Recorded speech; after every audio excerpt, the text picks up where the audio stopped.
The auction yard smelled of dust, sweat, and old whiskey, the kind of place where hope went to die quietly. Men gathered in loose circles beneath a sun that showed no mercy, their boots scuffing the dirt as money passed hands for cattle, tools, and sometimes things that should never have been sold at all. At the far edge of the yard stood a man who did not belong there, Elias Crow, a rancher whose land stretched lonely and wide beyond the hills. His shoulders were broad, his beard touched with grey, his eyes carrying the heaviness of a man who had buried too much silence in his chest.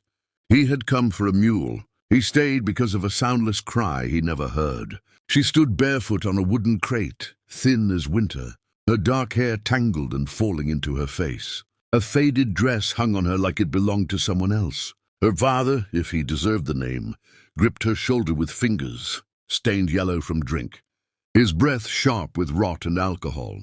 "She's deaf," the man slurred loudly. "Can't hear a thing. Useless mouth to feed. But she works. Strong hands. Won't talk back." Laughter rippled through the crowd. The girl didn't flinch. She stared at the ground, lips pressed tight, hands folded together so hard her knuckles were white. Elias felt something twist deep in his chest. He had seen cruelty before, outlaws, starvation, death, but this was different. This was a child being sold like livestock, her humanity stripped away word by word. "How old?" someone shouted. 16, the father lied without blinking. Elias knew lies. He saw them in the tremor of the man's hand, in the girl's too small frame. 14, maybe younger. Bidding began, low, careless numbers tossed like stones. The men saw labor. Elias saw terror. When the hammer was about to fall, Elias spoke. His voice was calm, steady, the way it was when he broke a wild horse. "I'll take her." The yard went quiet. The father's eyes lit up with greedy relief. The girl looked up for the first time, and her eyes met Elias's, dark, alert, not empty, not dull. Watching, Elias paid without bargaining. When he reached out his hand, not to grab, not to pull but open, waiting, she hesitated, then stepped down on her own. As they walked away, Elias didn't notice it then, but when a gunshot cracked somewhere in the distance, the girl flinched. The ride to the ranch was long, the wagon wheels creaking as miles of open land stretched ahead. Elias spoke only once. "You're safe now." He didn't know if she understood. She sat beside him, silent, her hands resting in her lap, eyes scanning everything, the sky, the hills, the reins in his hands. At the ranch house, he showed her the small room near the kitchen, clean, a bed with a quilt his late wife had sewn years before. He placed food on the table and stepped back, giving her space. She didn't eat right away. She waited, watched him.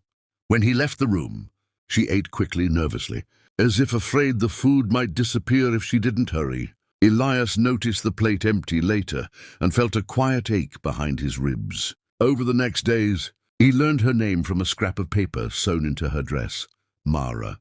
He spoke gently, used gestures, showed her chores without touching her. She learned fast, too fast. Someone had trained obedience into her with pain. But then there were moments that did not fit. One night, Elias dropped a pan in the kitchen. He turned, expecting nothing, then saw Mara stiffen, her shoulders tightening a heartbeat before the sound fully rang out. Another day, he whistled absent-mindedly while mending a fence. She froze, watched him, listened. Elias said nothing. He waited. Because if he was right, if this girl was not deaf, then something far darker had been done to her than he first believed. The truth revealed itself on a storm night. Thunder rolled across the plains, violent and sudden. Elias stood by the window when lightning split the sky, and behind him, Mara screamed. A real scream. She clamped her hands over her mouth too late. The room went still except for the rain. Elias turned slowly. Mara's eyes, filled with terror, her whole body shaking as if she had just broken an unspoken law. "You can hear," Elias said softly. She dropped to her knees, shaking her head, begging without words. Elias knelt in front of her, careful, slow. "You don't have to pretend here," he said. "No one's going to hurt you." Tears streamed down her face. For the first time since he bought her freedom, Elias understood the full truth. She had never been deaf. She had been silenced. Mara did not sleep that night. She sat on the edge of the bed, knees drawn to her chest, listening to the storm fade into the distant hills. Every sound felt dangerous now that her secret had been exposed. The creak of the house, the sigh of the wind through the rafters, Elias's boots crossing the floor in the other room. For years, sound had been her enemy. Sound meant shouting. Sound meant fists hitting walls, bottles shattering, men laughing, while her father drank away whatever love he had once owned. Pretending to be deaf had been her shield, a cruel one, but it had kept her alive. When morning came, Elias didn't force her to speak. He didn't ask questions. He simply set 2 cups of coffee on the table and placed a piece of paper and a pencil beside her plate.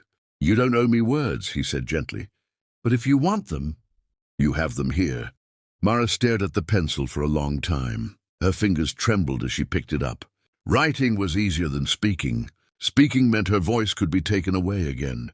She wrote slowly, the letters uneven but clear. "He said if I spoke, I'd be beaten. He said no one wants a girl who hears.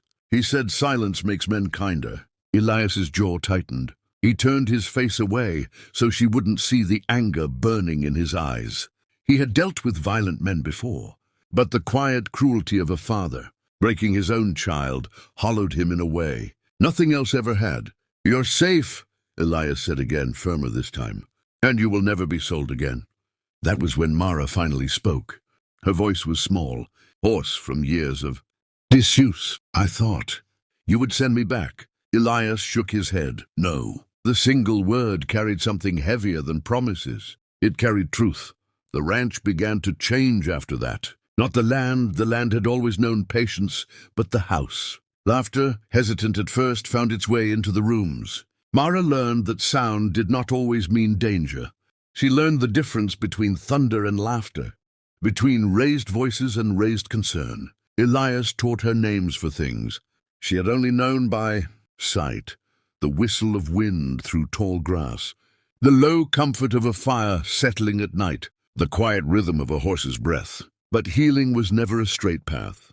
One afternoon, a stranger rode up the long dirt road. Elias recognized the man before the horse even stopped. The drunk father, sober now, thin and desperate, eyes darting like a trapped animal. "I want her back," the man demanded. "She's mine." Mara stood frozen in the doorway. The old fear surged back, fast and suffocating. Elias stepped forward, placing himself between the man and the girl. "She was never yours to sell." "She's deaf," the man snapped. "She don't even know—" "I know," Elias interrupted coldly. "And so do the lawmen riding up behind you." The father turned just as 2 sheriffs appeared over the hill. Mara's knees nearly gave out. As the man was dragged away, screaming curses that bounced uselessly against the ranch walls, Mara collapsed into Elias's arms. For the first time, she cried without trying to be silent. "You stayed," she whispered. Elias held her like a father should have long ago. "I always will."